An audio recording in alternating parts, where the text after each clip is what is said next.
In this video we're going to look at the use of projects in Power Designer. Projects are a container for grouping together related models and other documents. They contain special project diagrams that illustrate the connections between models and also can support framework matrices, which allow you to follow modeling frameworks such as FEIF, completing a matrix with diagrams, models, lists, etc. Here we have a model, and now I'm going to create a project to add it to. For now, I'll just create an empty project, though later we'll look at frameworks. Having created my project, I drag and drop my model into it. Power Designer does not automatically move the model on your file system.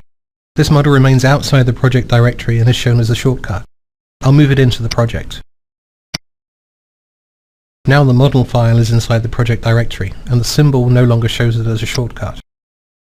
Now I'm going to generate a PDM from the CDM to show you how the connections between the models will be shown in the project diagram. The PDM is generated and displayed automatically in the project diagram, connected to its source CDM by a generation link. You can create new models or add existing models or other documents in your project by using the tools in the project diagram palette. Let's take a look at a larger project to see how these diagrams can develop. The Web Library project contains about a dozen models connected together by mappings, references, generation links, etc. Now let's take a look at a project which is controlled by a framework matrix. Power Designer provides a predefined matrix for the Federal Enterprise Architecture, or FEIF, framework, and you can adapt this or create your own to follow other popular frameworks such as Zachman or DODAF. This time I expand the frameworks list. My list doesn't have much in it, but you can populate yours by creating project templates that provide a starting point for your modeling projects, whether that be a group of skeletal models or a full-blown modeling framework with its own matrix. This time, when I click OK, Power Designer will create a FEIF matrix that will guide me by structuring the models that I must produce to have correctly modeled my project.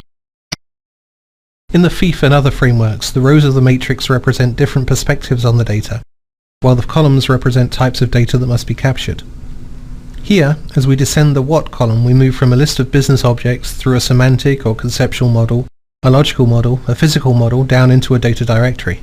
Power Designer lets you create and attach all the models and other documents that the framework requires in the matrix, and stores all the underlying files together in your project.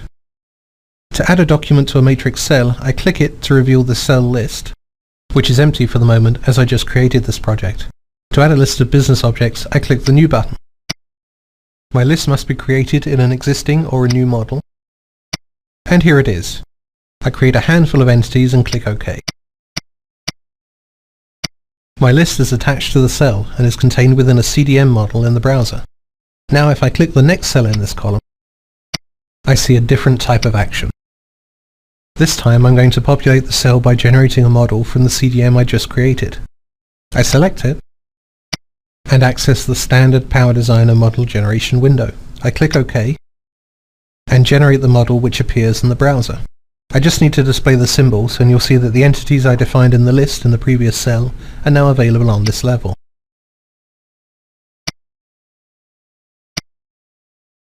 And there they are.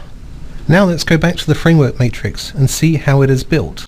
If you have permission to edit framework matrices, you can, at any time, right-click the top left corner cell and select to enter Framework Design Mode. You'll notice that now the corner cell has a small edit symbol, which indicates that you can access and change the underlying properties of the matrix. The matrix, every row and column, and every cell each have their own property sheet. Here I double-click the corner cell to open the matrix property sheet. The General tab defines the name of the matrix as it appears in the browser.